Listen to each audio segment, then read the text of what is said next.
اللہ اکبر اللہ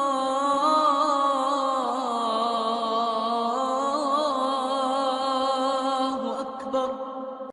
یہ بات نہیں ہے کہ جی ہمارے دنیا کے کام بڑے، ہم گناہوں سے کیسے بچیں؟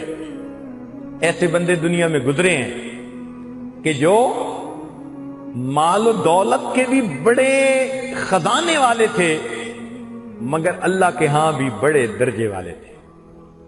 ایک واقعہ سن لیجئے، خواجہ قطب الدین بختیار کاکی رحمت اللہ علیہ فوت ہوئے تو آپ کا جنازہ ایک بڑے میدان میں لایا گیا، جہاں تک نظر جاتی تھی لوگ تھے۔ جنازہ رکھا گیا تو ایک بندے نے کہا کہ حضرت نے وصیت فرمائی تھی، میں وہ وصیت پڑھ کے سناتا ہوں۔ وصیت کیا تھی؟ حضرت نے وصیت فرمائی تھی کہ میرا جنازہ وہ شخص پڑھائے، نمبر 1، زندگی میں تکبیر اولا کبھی قضا نہ ہوئی ہو،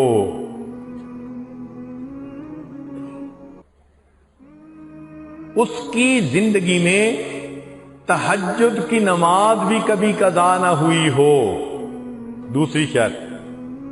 اور تیسری شرط، اتنا عبادت گزار کہ عصر کی سنتیں جو غیر مؤکدہ ہیں وہ بھی کبھی نہ چھوڑی ہوں۔ اور چوتھی شرط کہ اس نے کبھی غیر محرم کو بری نظر سے نہ دیکھا ہو۔ 4 خوبیاں جس میں ہوں وہ میرا جنازہ پڑھائے۔ جب اعلان کیا گیا تو مجمع کو تو سانپ سونگھ گیا۔ کون تھا جو آگے بڑھتا اور کہتا کہ میرے اندر یہ 4 خوبیاں ہیں؟ لوگ پریشان تھے، حضرت کا جنازہ کون پڑھائے گا؟ کچھ دیر کے بعد ایک آدمی مجمع سے اٹھا، رو رہا تھا، آگے بڑھا، حضرت کے جنازے کے قریب پہنچا، کپڑا کفن کا ہٹایا اور حضرت سے کہا کہ حضرت آپ تو فوت ہو گئے، مجھے آپ نے رسوا کر دیا۔ آپ خود تو فوت ہو گئے، مجھے آپ نے رسوا کر دیا، میرا راز آپ نے کھول دیا۔ پھر اس نے مجمع کے سامنے اللہ کو حاضر ناظر جان کر قسم اٹھائی، میرے اندر یہ 4 خوبیاں موجود ہیں۔ اس شخص نے نماز جنازہ پڑھائی، لوگوں نے دیکھا یہ وقت کا بادشاہ التمش تھا۔ اگر وقت کا بادشاہ اتنا متقی ہو سکتا ہے کہ اس کی تہجد قضا نہ ہوئی، تکبیر اولا قضا نہ ہوئی، عصر کی سنتیں قضا نہ ہوئی، غیر محرم عورت پر کبھی زندگی میں بری نظر نہ پڑی، تو پھر ہم کیا قیامت کے دن بہانے کریں گے کہ اللہ ہم شریعت کی اتباع کیوں نہ کر سکے؟ آج وقت ہے نیکی تقوی کی زندگی کو اختیار کر لیں۔ گناہوں کا بخشوانا آج بڑا آسان ہے، آنکھ سے ایک آنسو گرے گا، پورے کے پورے گناہوں کو دھو کے دھلا جائے گا۔ اس لیے ہمیں چاہیے کہ ہم آج اپنے دلوں میں یہ عہد کریں کہ اللہ آج کے بعد ہم نیکوکاری اور تقوی کی زندگی گزاریں گے اور گناہوں سے ہم جان چھڑائیں گے۔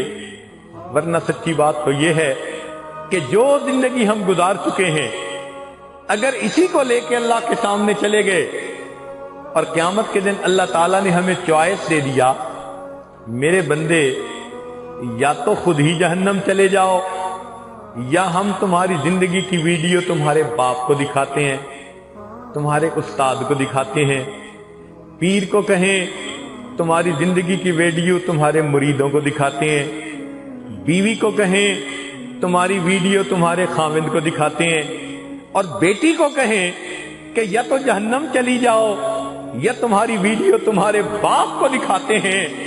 تو مجھے تو لگتا ہے ہم سب یہی کہیں گے، اللہ ہماری ویڈیو کسی کو نہ دکھانا، ہم خود ہی جہنم چلے جاتے ہیں۔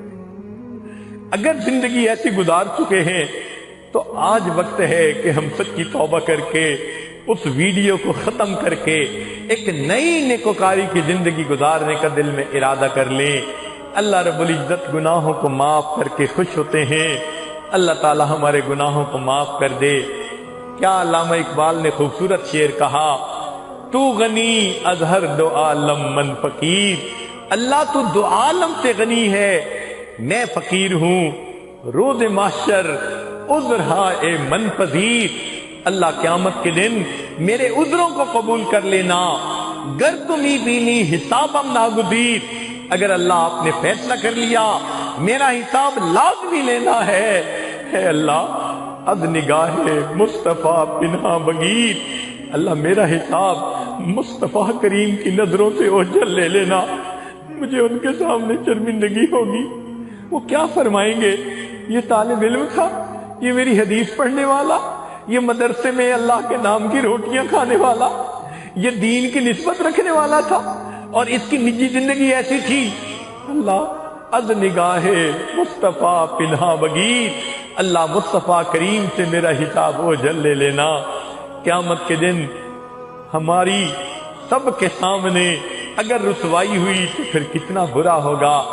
آج وقت ہے سچی توبہ کے ذریعے اپنے گناہوں کو معاف کروا لیں، اللہ تعالی ہمیں نیکی تقوی کی زندگی نصیب فرمائے۔ وآخر دعوانا ان الحمد للہ رب العالمین۔